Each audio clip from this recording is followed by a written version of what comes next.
की लाश जो है वो पेड़ के नीचे मिलती है तो बहुत ज़्यादा दोस्तों हैरान हो जाते हैं सब लोग कि ये आखिर ये कैसा हुआ। पत्नी जो है वो फूट-फूट करके वहाँ पे डेड बॉडी के पास रोने लगती है। लेकिन सब बहुत ज़्यादा हैरान थे कि आखिर ये हुआ तो कैसे हुआ? मतलब बाद में पता चलता है कि पत्नी ही जो थी वो इसकी मास्टरमाइंड थी और पत्नी ने ही मिलकर ये सारे काम जो थे वो किए थे। तो तमाम बातें आज की वीडियो में आपको पता चलेंगी, आज की कहानी में पता चलेंगी। तो छोटी-सी रिक्वेस्ट है, अंत तक कहानी सुनना दोस्तों, तभी आपको पता चलेगा। बाकी बता दूँ कि आज की कहानी जो है वो दोस्तों उत्तर प्रदेश के सुल्तानपुर की है। उत्तर प्रदेश के सुल्तानपुर की जो है वो ये कहानी है जिसको मैं सुनाने जा रही हूँ। तो राधे-राधे, आप सब लोगों को फिर से बहुत ज़्यादा हार्दिक अभिनंदन है दोस्तों। आप सब लोग कैसे हो? आई होप आप सब लोग बहुत ही अच्छे से हैं, राज़ी-खुशी से होंगे।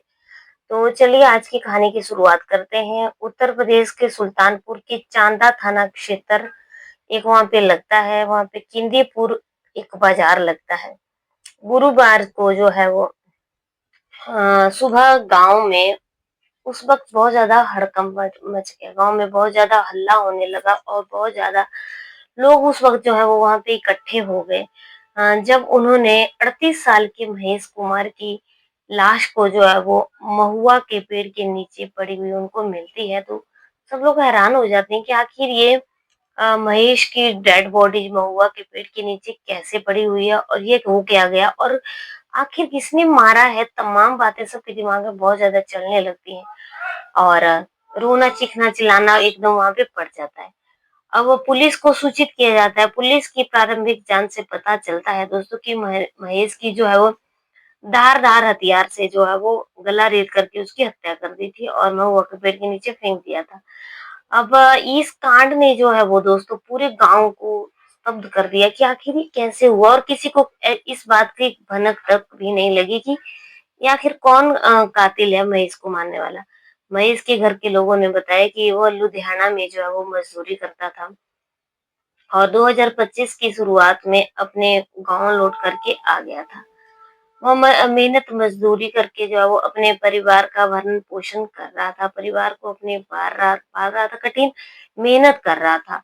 और महेश की जो भाभी है उर्मिला के अनुसार जो है वो बुधवार को महेश पास के प्रेमचंद के यहाँ काम करने के लिए गया था। वहाँ पे कोई काम हो रहा था तो वहाँ पे प्रेमचंद के यहाँ पे वो जो है वो मज़दूरी करने के लिए गया हुआ था। पत्नी पूजा है, पत्नी का नाम पूजा है, ने बताया कि काम से लौटने के बाद महेश शाम को मछली खरीदने के लिए बाजार चला जाता है, लेकिन देर रात तक जो है वो बाजार से नहीं लौटता है। जब घर के लोगों ने उसकी खोजबीन शुरू कर दी कि आखिर महेश गया तो कहाँ गया, तो पूजा ने दावा किया कि उसका पति से कोई झगड़ा या गाँव में किसी से कोई भी विवाद नहीं था, कोई भी झगड़ा नहीं था। अब महेश की मौत के बाद उसकी जो पत्नी होती है पूजा घर के लोगों को और गाँव वालों के सामने जो है वो बहुत ज़्यादा फूट-फूट करके रोने लगती है। बहुत ज़्यादा गिड़गिड़ाने लगती है कि आखिर ऐसा क्या हुआ कि महेश जो है वो उसको छोड़ कर के चला गया। अब उसका ये नाटक जो है वो दोस्तों इतना विश्वसनीय था कि किसी को जो है वो उसके ओर बिल्कुल भी शक नहीं होता है। लेकिन पुलिस को कुछ और ही संदेह था, पुलिस को कुछ और ही शक था और पुलिस को ये पता चल चुका था कि आखिर कातिल है महेश का तो कौन है।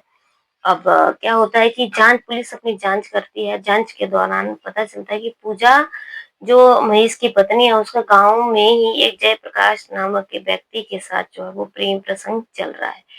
इस सुराग ने जो है पुलिस को मामले की गहराई तक जानने के लिए बिल्कुल प्रेरित कर लिया। पुलिस का जब ये इस बात का पुलिस को पता चला तो पुलिस जो है वो बिल्कुल अपने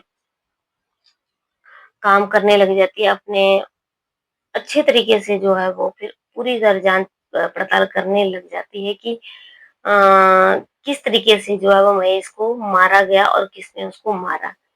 अब क्या होता है दोस्तों कि अब पुलिस क्या करती है कि कॉल डिटेल्स निकालना शुरू कर देती है और पुलिस ने तुरंत कार्रवाई करी और सर्विलांस पर जो है वो विशेष कार्यबल की 4 टीमें जो है वो पुलिस गठित कर देती है। 4 टीमों को जो है वो गठित करती है और 4 टीमें जो है वो काम करने लग जाती हैं। अब जब ये 4 टीमें जो है वो काम करने लग जाती हैं, तो उन्होंने जयप्रकाश की और पूजा की जो है वो कॉल डिटेल खंगाली। तो रिकॉर्डिंग से साफ पता चला कि पूजा और जयप्रकाश के बीच जो है वो लगातार जो है वो संपर्क था और हत्या की साजिश में दोनों की संलिप्तता है। उनको शक होता है, पुलिस को हल्का सा ही शक होता है। इसके आधार पर पुलिस क्या करती है कि पहले जयप्रकाश को हिरासत में लेती है और फिर पूजा को भी गिरफ्तार जो है वो कर लेती है। पुलिस के अनुसार पूजा जयप्रकाश ने अपना गुनाह कबूल कर लिया।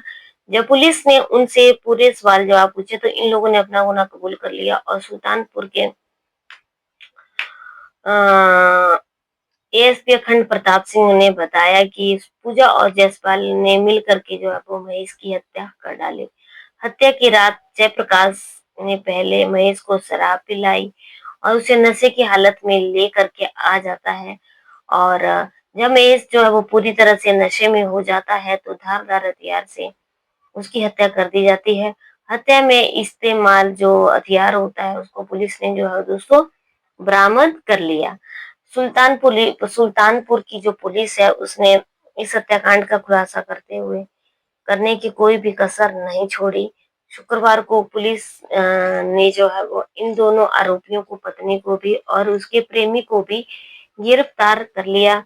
सोशल मीडिया पे इनकी वीडियो बहुत ज्यादा वायरल हुई दोस्तों, क्योंकि पत्नी जो है वो इतना झूठा रोने का नाटक कर रही थी और किसी को पत्नी के ऊपर बिल्कुल भी संदेह नहीं हो रहा था कि यही पत्नी है जिसने पति को मारा हुआ है और यही पत्नी है जो पति के डेड बॉडी के पास बैठ करके रो रही है। फिलहाल पुलिस अपना कार्य करती है और पुलिस इन दोनों को जो है वो अरेस्ट कर लेती है। अब जैसे पुलिस अरेस्ट इनको कर लेती है और फिर उसके बाद जो है वो अ, उनको जेल में भेज देती है। लेकिन दोस्तों सबसे बड़ा सवाल ये होता है कि औरतें जो है वो जब इन्हें अपने प्रेमियों से मिलना होता है, कोई भी है, तो पति को छोड़ देना, वो उसको क्यों मारे बेचारे की, उसकी तो अपनी जिंदगी है। बाकी ऐसे मुजरिमों को कठोर से कठोर सजा मिलनी चाहिए ताकि कोई आने वाले वक्त में ऐसे कांड ना करे और हर कोई जो है वो मिलजुल करके अपने परिवार में रहे। बेचारे इसका क्या कसूर था जो मजदूरी करता था और मजदूरी करके अपने परिवार का पालन पोषण कर रहा था। फिलहाल दोस्तों आज की कहानी में बस इतना ही। आज की कहानी यहीं पे खत्म होती है। कल की कहानी में आप लोगों से मैं फिर से मिलती हूँ एक नई घटना, एक नई कहानी लेके। तो चलिए कल फिर से मिलेंगे, बने रहिए मेरे चैनल पे। जय हिंद, जय भारत।